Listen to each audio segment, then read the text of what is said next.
மரியாதைக்குரிய திரையுலகின் தந்தை டிஆர் அவர்களது நூற்றாண்டு விழாவில் தலைமை பொறுப்பேற்றிருக்கும் பன்னீர்செல்வம் சாருக்கும் மற்றும் இப்போ பேசிட்டு போன என்னுடைய மரியாதைக்குரிய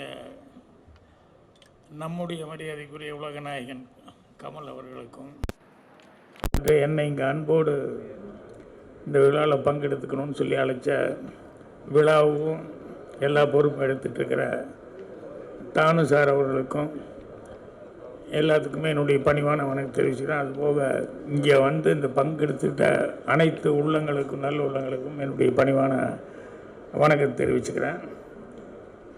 இங்கே இருக்கிறதுலையே வந்து டிஆர் சார்கிட்ட பழகின அனுபவம் குறைச்சலாகிறது நான் தான் நினைக்கிறேன். ஆனால் நான் குறைச்சலாக பழகியிருந்தா கூட எங்கூட இருந்தவங்க நிறைய பேர் வந்து எல்லாருமே டிஆர்ஸோட அவர் கூட இருந்தவங்க. அதனால் எப்போவுமே அவரை பற்றி எதையாவது ஒன்று சொல்லிக்கிட்டே இருப்பாங்க.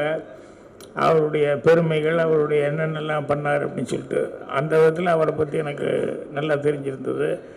இன்னும் என்னை விட பூர்ணிமாவுக்கு நல்லா தெரிஞ்சிருந்தோம். ஜெயந்தி அவங்கக்கிட்ட வந்து பூர்ணிமா சொல்லி அனுப்பிச்சாங்க, என்னுடைய வாழ்த்தை சொல்லுங்கள், வர முடியாதுக்கு வருத்தத்தை சொல்லுங்கள் அப்படின்னு சொல்லி அனுப்பிச்சாங்க. ஏன்னா இவங்கெல்லாம் வந்து இந்த நவராத்திரி குழு அது இதில் எல்லாம் கலந்துக்கிறதுனால ஃபேமிலி விஷயங்கள் எல்லாமே என்னை விட அதிகமாக தெரிஞ்சிருப்பாங்க.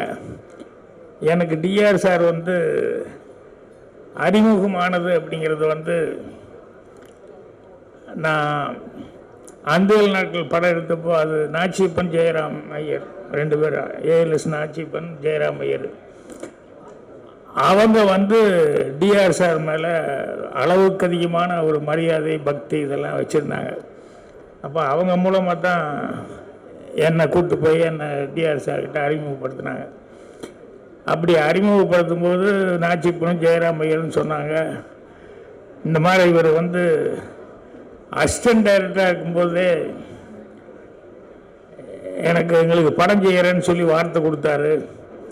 அதே மாதிரி இப்போ வந்து அந்த வார்த்தையை காப்பாற்றுற மாதிரி இப்போ இந்த அந்தேல் நாட்கள் படம் பண்ணிகிட்ருக்காரு அப்படின்னு சொல்லி சொன்னாப்புல. அப்போது டிஆர் அவர்கள் சிரிச்சுக்கிட்ட ரொம்ப சந்தோஷம் அப்படின்னு சொல்லிட்டு அப்புறம் என்கிட்ட ஒன்று தனியாக சொன்னார். என்னென்னா, வார்த்தை கொடுக்கறது பெருசெல்லாம் ரொம்ப யோசிங்க வார்த்தை கொடுக்கறதுக்கு முன்னால். அப்படி யோசித்தாலும் கடைசியில் வந்து வார்த்தை கொடுக்க முன்னால் முடிஞ்ச வரைக்கும் எப்படியாவது வார்த்தையை காப்பாற்றுறேன் அப்படின்னு அந்த முடிஞ்ச வரைக்குங்கிற மாதிரி ஒரு வார்த்தையை போட்டுக்கோங்க, அதுதான் சேஃப்டி அப்படின்னு சொன்னார். ஏன்டா இப்படி சொல்கிறாருன்னு எனக்கு தெரியல. ஆனால் வார்த்தை கொடுக்கறத பற்றி அவ்வளோ தூரம் அவர் சொன்னதுங்கிறது வந்து அப்புறம் லைஃப்பில் வரும்போது நடைமுறையாக வரும்போது அதே சில விஷயங்கள் வந்து நமக்கு தெரிய வருது என்ன அப்படிங்கிறது. இப்போ அந்த நாச்சிப்பன் ஜெயராம் ஐயர்களுக்கு வந்து அந்தேல் நாட்கள் படம் வந்து நான் அசிஸ்டன்ட் டைரக்டராக இருக்கும்போது நான் டைரக்டராக வரும்போது கண்டிப்பாக உங்களுக்கு பண்ணி கொடுக்குறேன். ஏன்னா எங்கள் டைரக்டர்கிட்ட படம் பண்ணணுன்னு வந்தாங்க. எங்கள் டைரக்டர் சூழ்நிலை எனக்கு தெரியும், இப்போதைக்கு முடியாதுங்க, நான் டைரக்டராக வந்தால் கண்டிப்பாக நீங்கள் இவ்வளோ தடவை வர்றதுனால உங்களுக்கு படம் பண்ணி கொடுக்குறேன், ஆனால் வருவேன் வந்து பண்ணுறேன் அப்படின்னேன்.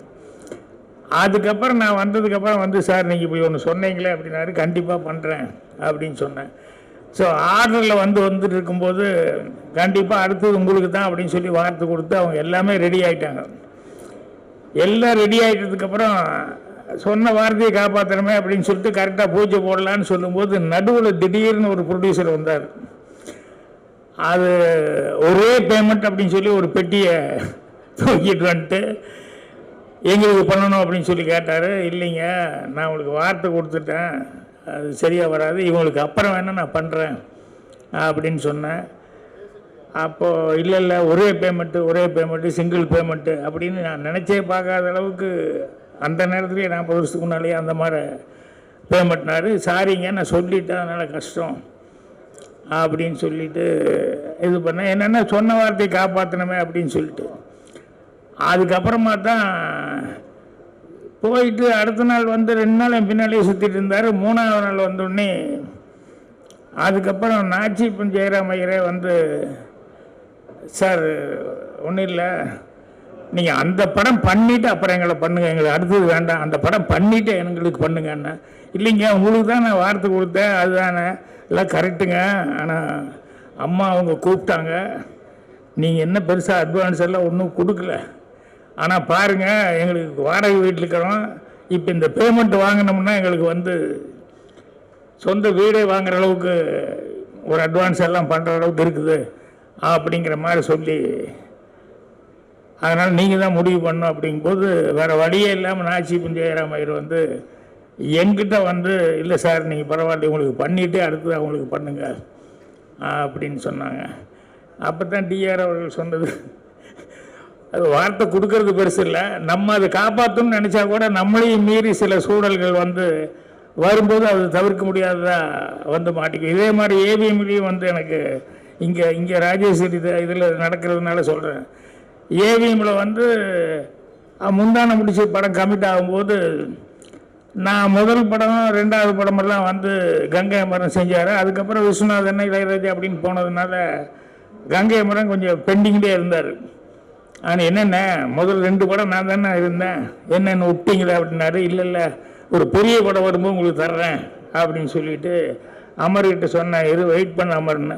அப்போ ஏவிஎம் கமிட் ஆன உடனே அமர், நீ தான் இந்த படத்துக்கு மியூசிக் டைரக்டர் அப்படின்னு சொல்லி வார்த்தை கொடுத்தேன். அதுக்கப்புறம் வந்து உட்காந்து